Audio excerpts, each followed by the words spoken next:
Welcome to the Killing Podcast, Episode 7, Vengeance. Vengeance! Dun dun dun. Okay, yeah. Yeah. You expect some serious... some vengeance. Well, serious vengeance. Gotta introduce ourselves.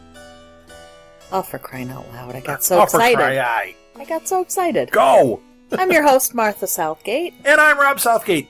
Okay, now let's get into it. Yes. Okay, so Stan and Bennett are pulling up in Stan's truck. Yes, so the last one ended with them in the car, and you clearly think Stan is going to be killing Bennett. Or at least beating the crap out of him. Yes. Yes. So they pull up and they pull up to, it's like a warehouse kind of dock kind of well, area I think you're right. It's on like the a warehouse waterfront. area. Right. Yeah.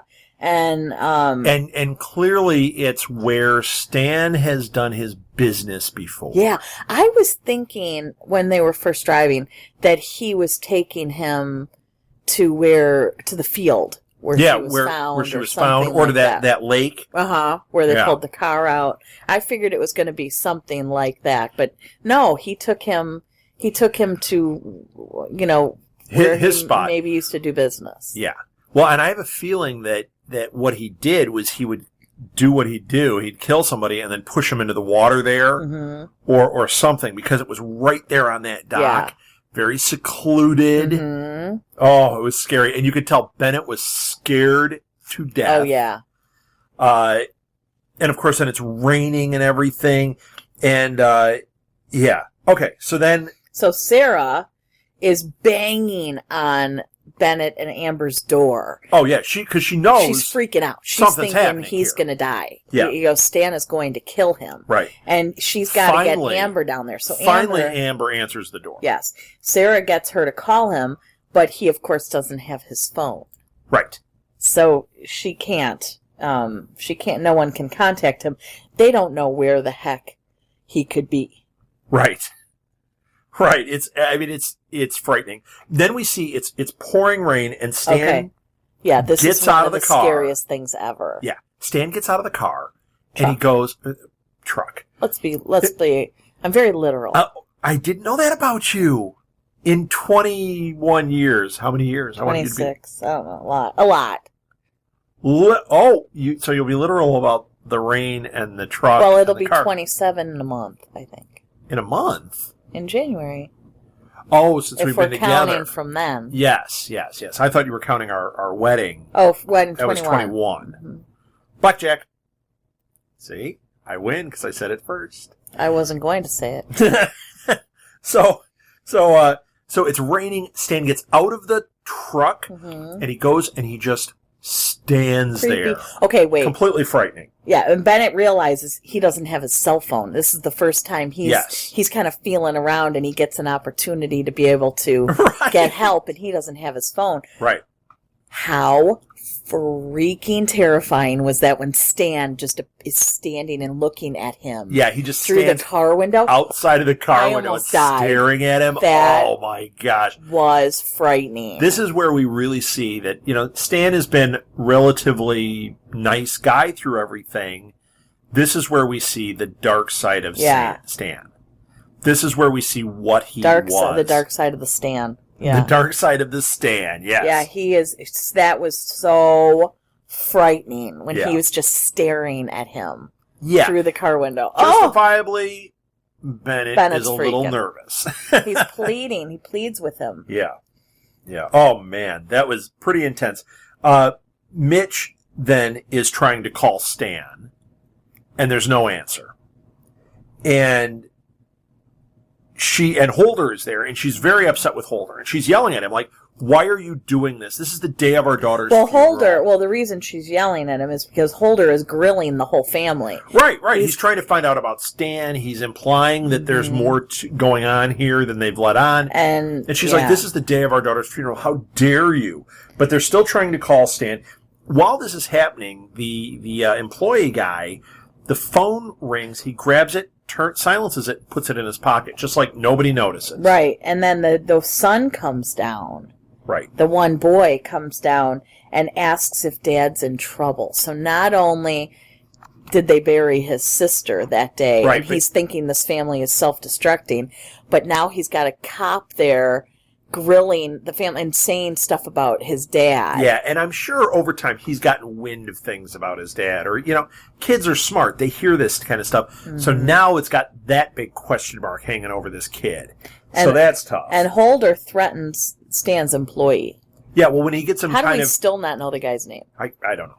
Yeah, we call him Session 9 because he was in that movie Session 9. There you go. So he kind of has him to the side. Mm-hmm. And he's saying, come on, man, I know a lot more than you think I know, and I also know that you're hiding something. Mm-hmm. And he threatens him basically with prison. Like, you're going down for whatever it is you're hiding. Mm-hmm. And, he's playing bad cop, and there is no good cop in the room to get around that. Now we cut back, and there's Amber. Yeah. And she's talking to Sarah, and she claims Bennett's innocence. Yeah, he would never hurt anyone.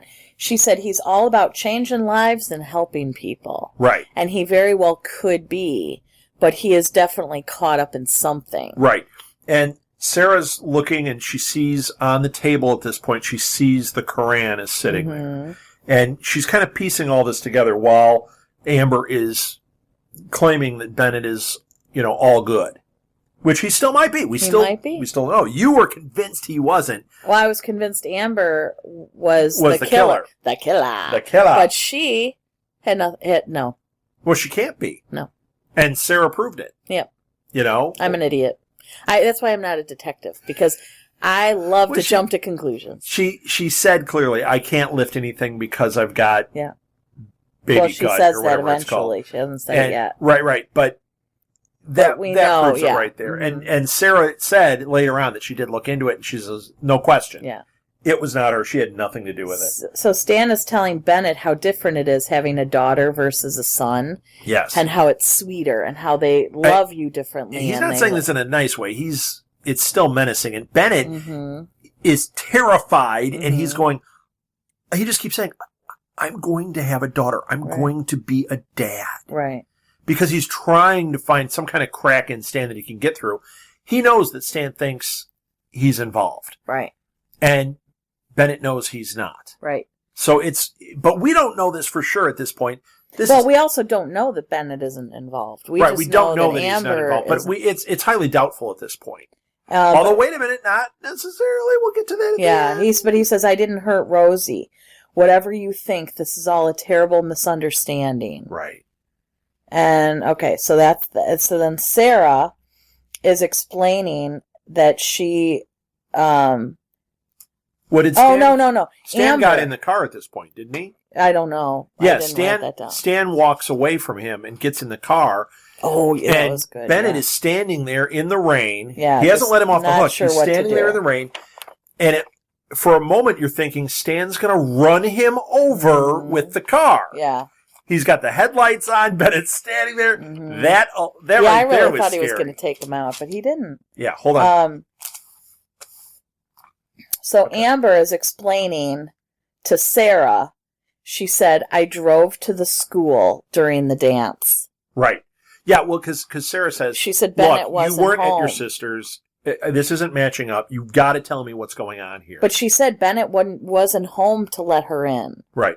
Somebody else was here. Bennett was not home. And I drove to the school and sat there like an idiot. All the 17-year-olds in short skirts. She said, I'm hugely pregnant. She feels like crap. Yeah, and she's feeling very jealous of these girls. Yeah, and she said she just couldn't handle it. And she knows that, she was one of them. They all like Bennett. And she was one of those, so she's got that on top of, I'm pregnant. So she knows what he's capable of. Right. And that he would leave her for a student, potentially. And she doesn't know that. No, but she was. But he's interested. That's my point, is that she was one of them. Or at least she suspects that. He wasn't that much older than her at that point, and now he would be older, but she doesn't know that. And you know how it is. When you got baby brain, you're kooky go nutty. Mm-hmm. And you're misinterpreting things. Wow, you just said a very large generalization about women. Did I? Yeah. Okay. Not all pregnant women. No, but you can have pregnant brain. You can have that. Usually it just makes you forget things, not... I thought it made you kind of nutty. No, you think everything makes women nutty. No, I do not. Okay. Chocolate does. No, chocolate saves women. Oh. No, I should say chocolate saves men from women. But isn't pregnancy brain, isn't that what it's called? Or is that just forgetting No, it's things? not about being jealous or things like that. No. Well, no, I didn't. I mean, just like, it makes you... I don't know. Yeah, you don't know. I don't know. Okay, so we're going to stop this line of questioning. Yes, ma'am. So she's... Wait, I'm so in touch with my feminine side, aren't I? I have and you're pissing off everyone else's feminine side. How about that?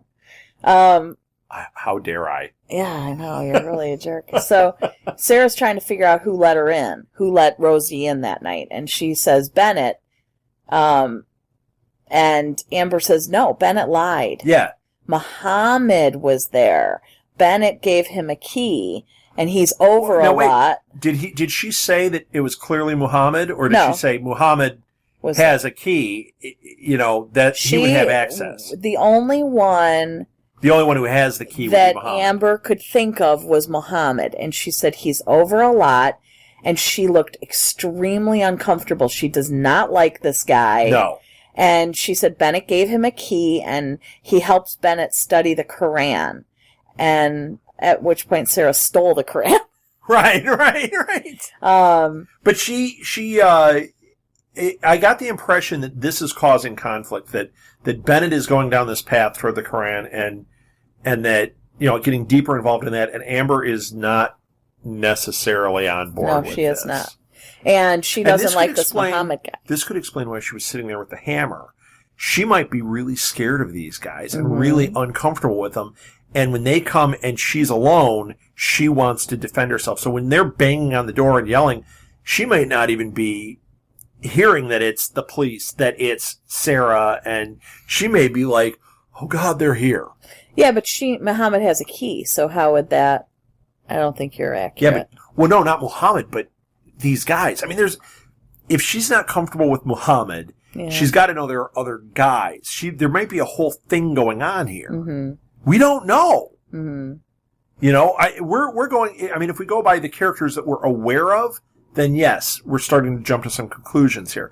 But there may be characters that we're not aware of. There may be situations we don't know, and that might explain why she was reacting the way she was with the hammer. Yeah. And Amber at this point was saying, I can't lift anything. Oh, is this where she said it? Yeah. Okay. And Bennett walks in. Oh, and she also said she had a miscarriage a year before, so she's got to be especially... She's supposed to be on, taking it easy, and she's not allowed to lift anything, and she's not supposed to be doing anything. Right. And strenuous or anything like that. And she's completely logical. Where did you get this whole pregnancy brain thing from? I am ignoring you. But Bennett, how creepy... Is that the first time tonight? Was Bennett when he walked in. He was very upset. Now, he was upset for a couple of reasons. He had just been traumatized by Stan. Right, and he blames the cops because, hey, Stan suspects me because you guys leaked something to him. Get out of my house. There's a lot going on there. But he's also... Like, when we think back on how he reacted when Amber was behind him and he was saying, when he was basically lying to them in the last episode or 2 episodes ago, and we were saying, oh, it's because he's getting caught, he might be defending his friends and thinking that it's religious persecution or something like that, when we didn't know that, and Lyndon Holder didn't know that at the time, but now... That might be why he's acting the way he is and saying what he's saying. And it might be that Amber puts pressure on him. She doesn't like these guys. And he's like, look, we're not going here. I'm not having this fight with my pregnant wife who needs to stay calm. Mm-hmm. So that could be what's going on. Or he was just upset that she was there. Killed. Well, but that he walks in to find her getting grilled by Sarah. Oh, yeah, because the last thing he said is, you can't come in without a warrant. Exactly. And there she is. And Sarah and Amber let them in and talk to her. Right, good point. But, so then Sarah's calling Holder, and he says, aren't you supposed to, and don't you have a flight?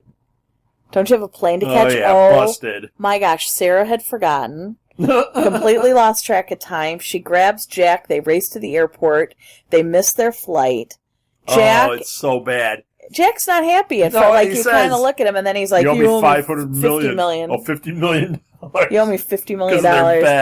But but he knew that it was never going to happen. Yeah, and she even tried to pull the cop card. Like, look, I'm a cop. I was running late. I've got to get to this wedding. Like, she's trying anything she can, and the woman goes, "You have to board 20 minutes ahead of time, or you're not let on." So the plane was there. They just would not let her on. She was too late. But you know what? It Sarah, was meant to be. You're not meant to go. Yeah, exactly. You're just not meant to go. So Stan and Mitch are in bed together, and she says, that they, meaning like Holder and police, thought that you'd kill him, that Stan would kill Bennett, and he says, you told me that you wouldn't marry me if I kept along this path. Right. And he said, once we had Rosie, I never had to make that choice again because it was no longer in me. Right. It just disappeared. Yeah. He said, he said once Rosie came along, he didn't even have to even try not to be that man he was before. And then he cries because he couldn't keep her safe. Oh. He says, I couldn't keep her safe. Here we go again. Just like the other ones. This is where we reach the point when, I was, it was tense before, but now we're at one of those just gut-wrenching. For me as a father, watching that, I'm just going, I get it. Because you want to keep them safe from even getting their feelings hurt. Or a paper cut. Or anything. Imagine this.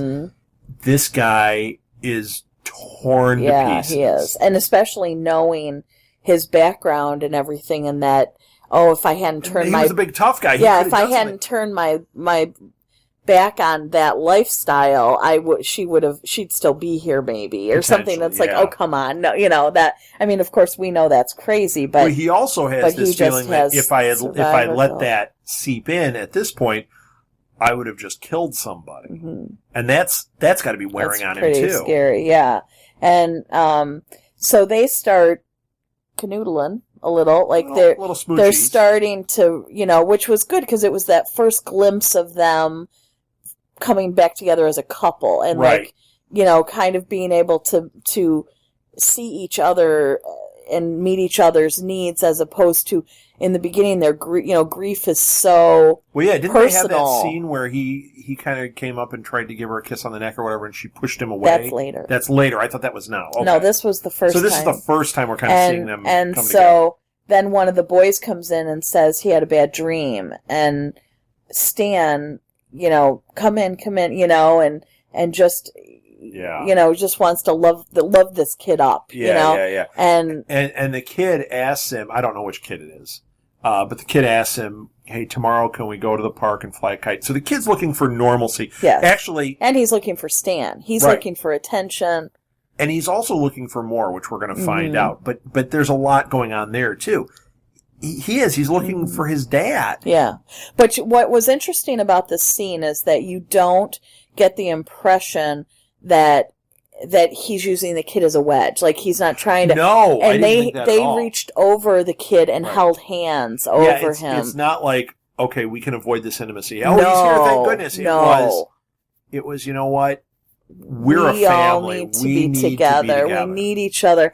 And they just reached over him and held hands, and I thought that was very powerful and very sweet. Excellent stuff. Excellent stuff. So then we get to Darren. Yeah. Darren doesn't want Bennett railroaded in order to win his election. Right. He's holding firm on this whole thing. And I wondered at that point if Darren was falsely accused when his wife died.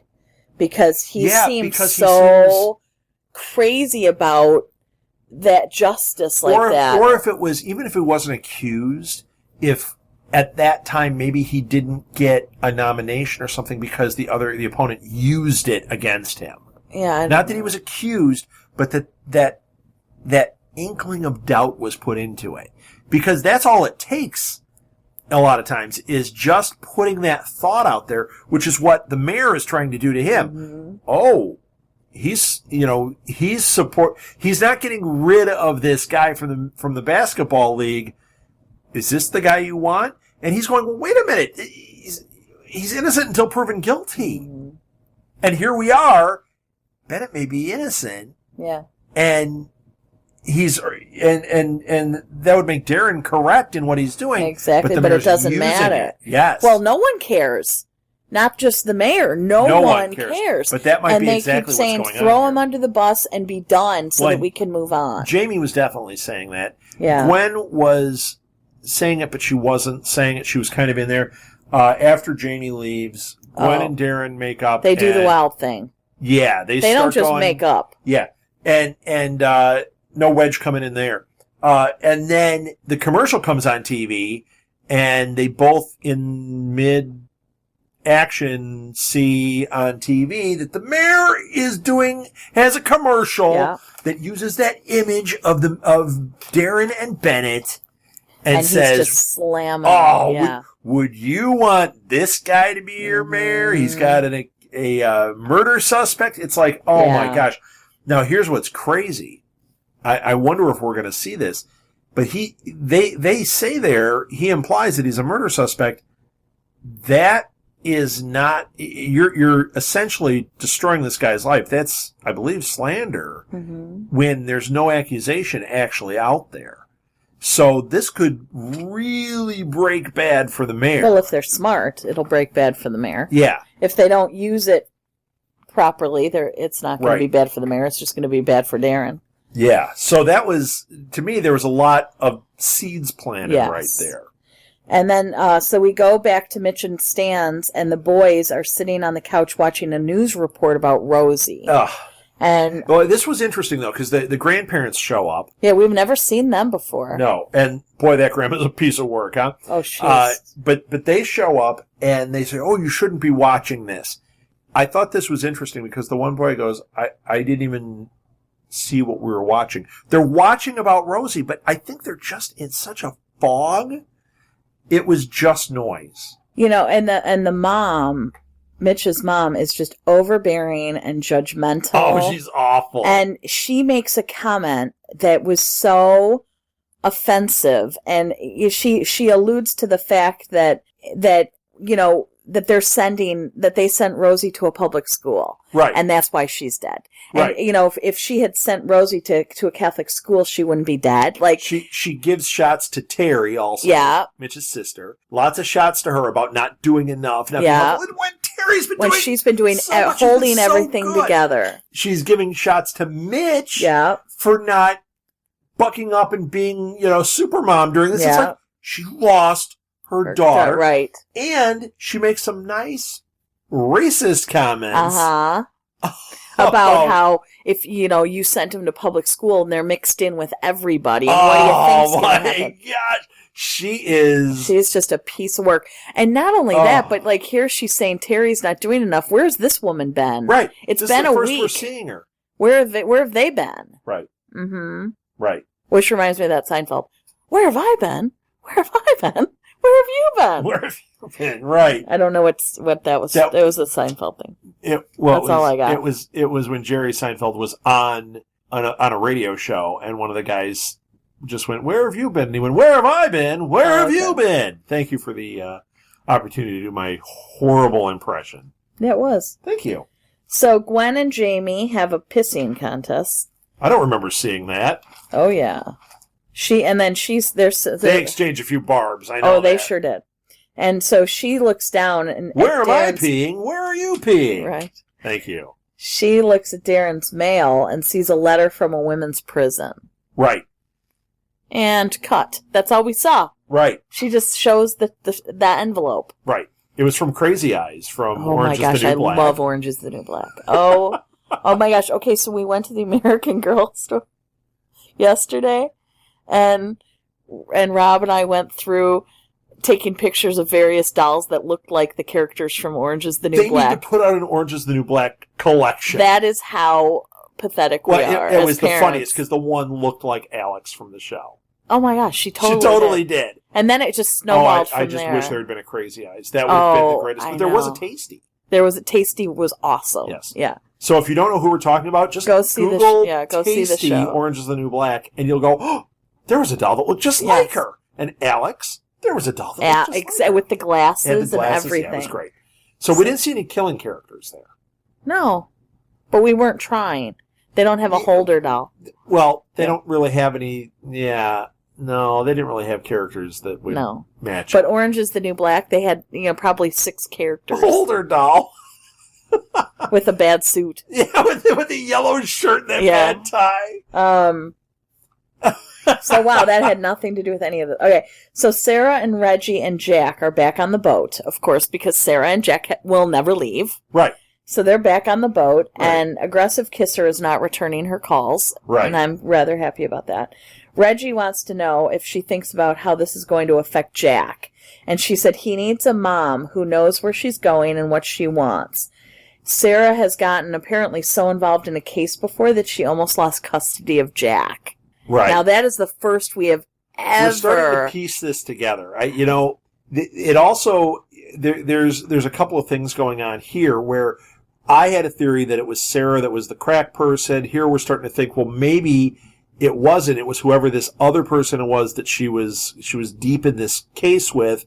The kid that drew the thing was the crack kid, but it affected her family. It affected Jack. Mm-hmm. It could be that, or it could be what I said and be Sarah. But I think we're starting to get more clues here about this. And we're seeing that she has got a past, and we knew she had a past, but we're starting to see more of that. Yeah, and but I didn't realize like William Peterson in Manhunter. I love that movie. But we're seeing that. That's all, folks. This is an episode full of impressions, and not one of them is good. No, but I just kept saying, but I, so I just had to go with it. Sure. Go with it.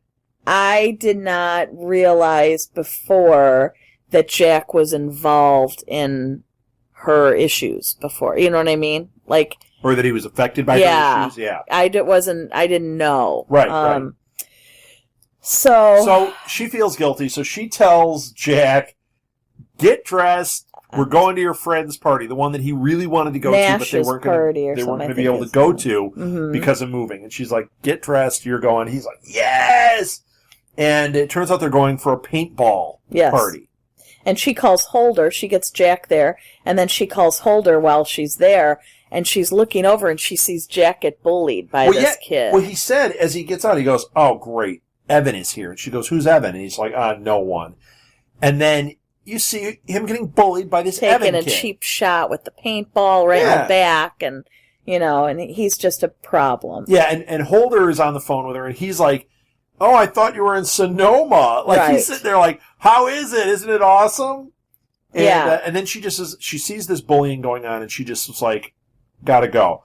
And I loved this because she gets out of the car, she starts to walk up, and... Well, wait, what did you expect first? Before we say what she did. Was she was going to go over there and grab Evan, pull him over to the car, and bash his head with the car door, just like Tony Soprano. You know what I expected? I thought she was going to go and get him and just say, come on, I'm taking you home. Right. But instead, she does the most awesome thing ever. Cop thing. I mean, she did the perfect cop thing. She takes him aside and teaches him how to shoot. Yeah. With the paintball gun. Yeah. How to be accurate with it. She gets back in the car, he walks right out, and the next thing you hear is pop, and the guy goes, oh, Jack! And he nailed that. He shot Evan in the rear end. Yeah. From behind. He was on his team. Perfect shot. You knew it was like, yep. You are not bullying me anymore. That was awesome. So I just wanted to know what you thought she was. You don't drink Coke. Now you threw me off with that. But, I just thought that was really interesting. I was curious because I know what I was expecting. You know what? I really did think of the Sopranos thing. I thought she's going to take this kid. I mean, in my ultimate fantasy, she takes the kid, bashes his head with a car door like Tony I didn't Soprano, expect her to even talk to the kid, but just I thought she was going to pull him and let's go. I thought she might even take the paintball thing and pop the kid a couple of times just to show him, whose mom I am, Yeah. But instead, she did the most awesome. She empowered him. Yeah, exactly. I loved it. It was great. So Sarah goes in to see, and she's talking to the captain. Right. and Holder walks in and sees him. Yeah. Sees Sarah and goes, what do you got a fear of flying? And he says, don't use your commitment issues to mess up my career. Like, don't stay here and screw up my life because you're too scared to go get married. Well, he had a lot of good lines in this. He did. He always does. He's always got the best lines. Yeah, but you could tell he was just like, because he didn't know she wasn't in Sonoma, because when they were having their conversation, he didn't know she got interrupted before she told him what was up. Exactly. So when she walked in, it's like, you've got to be kidding me. And then she's like, come on, let's go. We're going to the mosque, Look who the boss is again. Yeah. Oh, man. So they're at the mosque trying to find Muhammad, and the guy that's there is not helpful. And he says, we have a missing girl from a week ago, too. Now, why? And is that missing girl the one that was wrapped up? Maybe it wasn't Rosie. Oh, I didn't think that. Good one. For whatever reason, they had her over Why was it the same week? Yes. So I was thinking it's been 7 days. And they knew that Bennett wasn't home and that Amber wasn't supposed to be home, so they did whatever they were doing at his place. Exactly. And he may be involved in that, or he may not Exactly. And he may be listening to his mentor saying, you don't question, these are things. So I don't know that was Rosie at all. Rosie may have just gone and dropped off the book and left. Like I said, I don't think it's Rosie because we saw Rosie running through the woods and getting chased. Right. And I don't think that she would have been moved around in some wrapped up so towel. I think it was this girl. Yes. From the mosque. Yes. And or another girl because as we find out, there are many. There's more action going on than what we thought. But we don't know exactly. We don't know anything. And in fact, we really don't. I don't think we even find that out in this episode, which just kind of implies that there's something. So they have a missing girl from a week ago, so he does not want to go try to find somebody else when he's like, we've got our own issues. Right. So they go to leave. And Sarah goes to put her boots on because you have to take your shoes off before you enter. And inside of it, someone had put an address on a piece of paper and shoved it in her boot. Right. So it's just an address, and it says like 160 somebody wants to help them. Yes. Yeah. Now we didn't rewind it to see who it was. We probably should have because somebody. You think they showed it? Well, yes, because I did notice somebody walked in while they were standing there. I think that was who did it. I think they walked in and dropped it and did it, but we were so preoccupied with what was happening in the front of the scene that we didn't notice. And I think if we had rewound it, we would have seen at least something of the person. So why don't we do that? Because I don't think you're supposed to know yet. And I think that it'll just unfold. Or maybe that person doesn't necessarily even matter. No. Maybe it was they just did that this they just needed the address. Right. Plot device. Yes. So Darren is getting his All-Star program shut down. And now wait a minute. We've missed a whole bunch of stuff. What? First of all, we had Darren Richmond in the car. And he was listening to talk radio, and it was talking. Yeah, I didn't know how to write the notes to that scene. Okay, well, this is all important. It was like a Rush Limbaugh kind of guy, right? It was like some kind of talk radio thing, and they were completely attacking him, all about the Bennett thing, and there was definitely the terrorist this. Yeah, there was racism like it was galore. A lot of garbage, just like Mitch's mom. And then Bennett goes in to his mother-in-law, and we get a little backstory here. Bennett goes into his mother-in-law? Not Bennett. Not Bennett. Darren goes into his mother-in-law. And I wrote Bennett because I was tired. And she fills us in that his wife was killed. She got a letter also. Whoa. She got a letter also from the correctional facility. Okay? And the two of them are talking about how, hey, we both got this. And she's saying, I can't believe they're going to let her out. And he's like, we got to stop this somehow. And she's like, look, we're past that point. And we find out that this woman was a drunk driver and killed Darren's wife. Yes. And she is now getting let out of prison. So we get a lot of backstory stuff. Stuff that we were speculating on before is all laid out here. Yes. How did I not write that? I don't know. I have it right here. I have on the wrong page. Okay. Darren is listening to a radio talk show A Rush-like person. I even said that on there. He shows up at his former mother-in-law's house. The woman who killed his wife is getting out of prison. Didn't we just cover all this? She asks if he forgave himself. I know, but I'm saying I had it here. You had it what here? the heck? Where did then, Mitch's mom, we're back there after we've gotten all this story. Mitch is doing laundry. Right, and Mitch's mom ignores Mitch. The phone starts ringing, and she completely ignores her because she's going, don't answer the phone. Her mom picks it up. It's the newspaper, and she starts talking a little bit. And she's going, Mom, hang up the phone. She's like, well, the paper deserves to know. She's like, no, they don't. This is an investigation. You can't talk. Well, and then... But it's just disrespectful. This she's mom so is the disrespectful. Worst. So Mitch just hangs up the phone.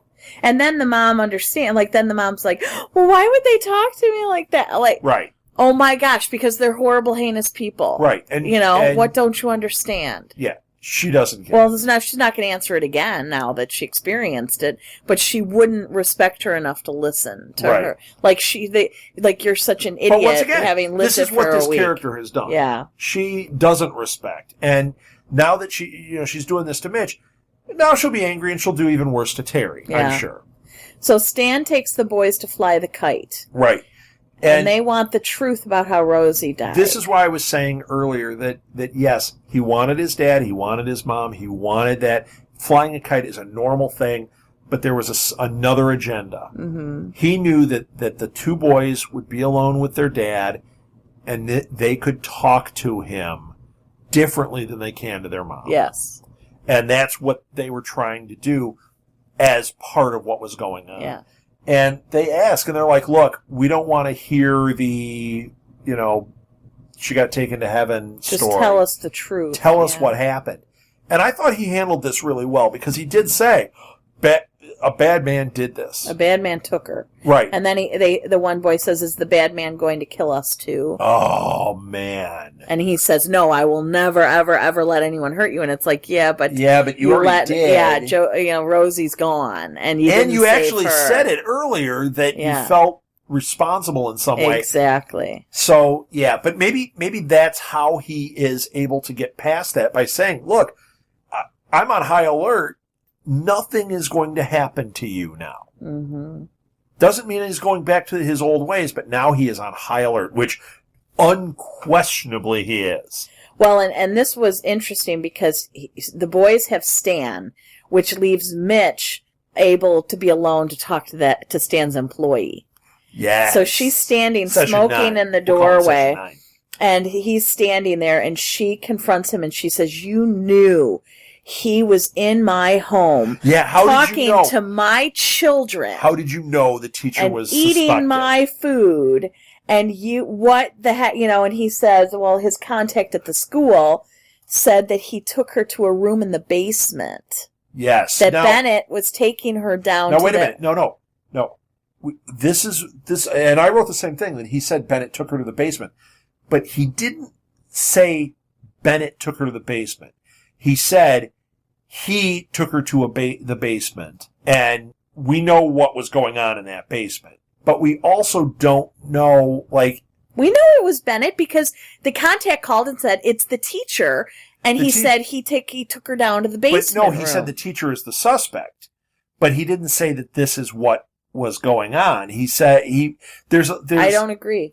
I think that... I absolutely don't agree. Okay. Based on the scene at the funeral. Okay. I absolutely don't agree. I think you could be right. I'm just saying, when I was watching it, even when I was watching it the first time there, I was thinking, well, I don't know if they're really saying that, or if you're gonna find out later that it wasn't quite what you thought, because we don't know for sure.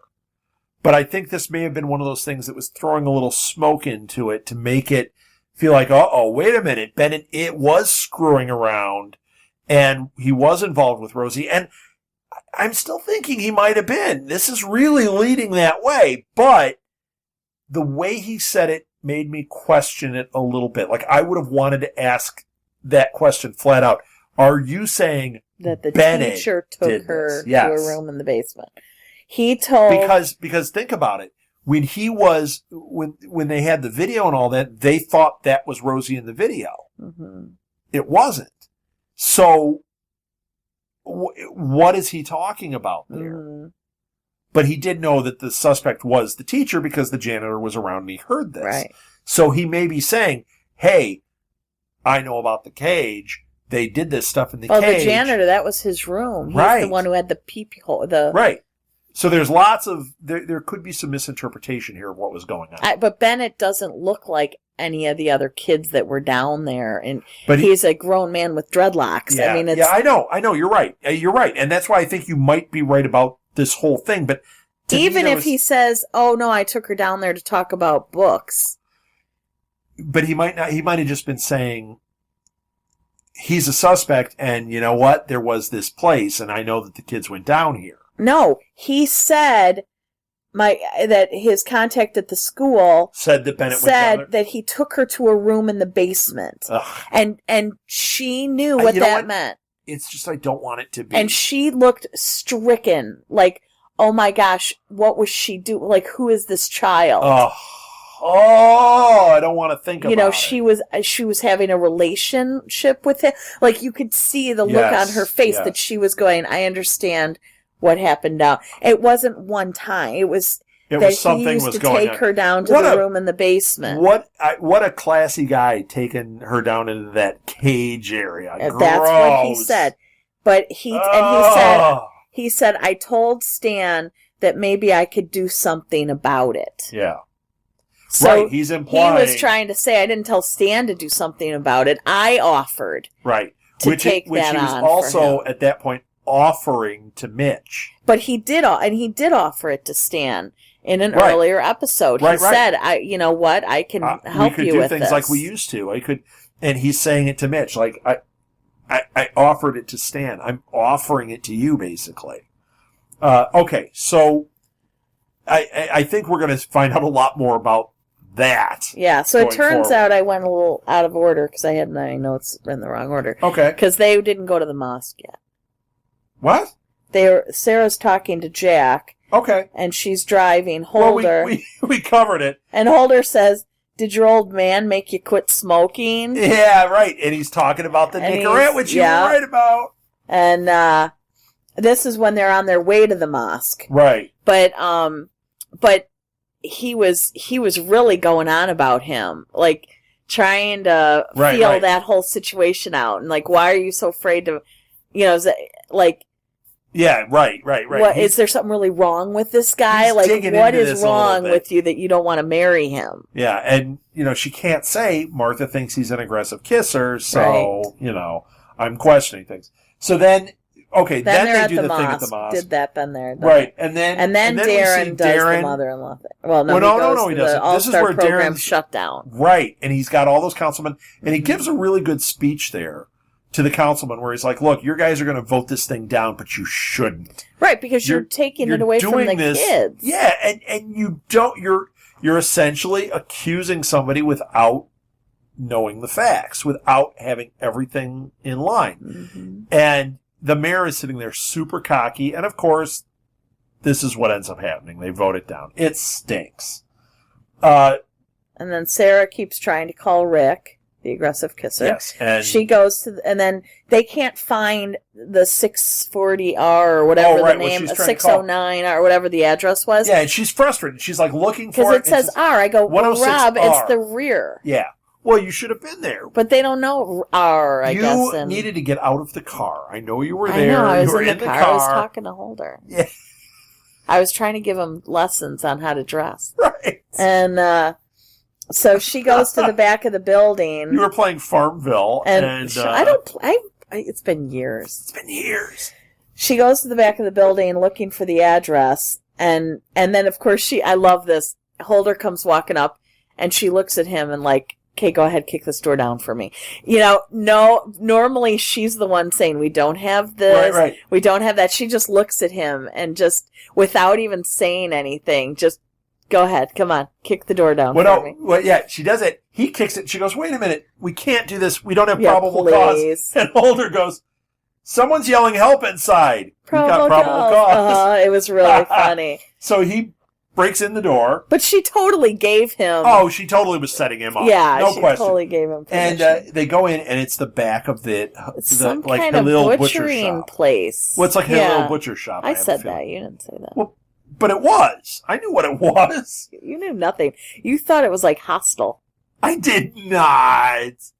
Do you think it was like Hostel? I hope not. We may find out it is. I hope not. I hope not. That they're harvesting organs from these girls. They didn't harvest organs in Hostel. Did you see that movie? Something. I hated that movie. You have no idea what it was about then. It was frightening, and they stole their body parts. No, they didn't. No, they didn't. But there was a movie with Miguel Ferrer. That's the one I'm talking about. That's the one where they took that urban myth about he's laying in the bathtub and he wakes up in a bathtub full of ice and he leans over and his kidney is gone. Yeah. That was what. He lays in a butt? Why a bucket of ice. You said a butt. He wasn't laying in a butt. What movie are you talking about? You said it. Okay. So Holder breaks in. So they find this room inside of there that's also very well padlocked. Yeah, it's got another padlock. He breaks that down. And Sarah's going and looking around, and he grabs some metal thing, and he breaks in. Mm-hmm. And now we're getting into that thing where it starts to go really fast. It's the end of the episode. We're getting flashed to what's going on. And they walk into this dark room. No, they don't go in yet. Yes, they do. Because they start to walk in, and then it cuts to Mitch. And Mitch is sitting outside of Bennett's. Yes, and Bennett she's staring up and watching He's like them. touching her belly and stuff because they're new parent to be, and there she is watching. I don't know what to call it. They're pregnant.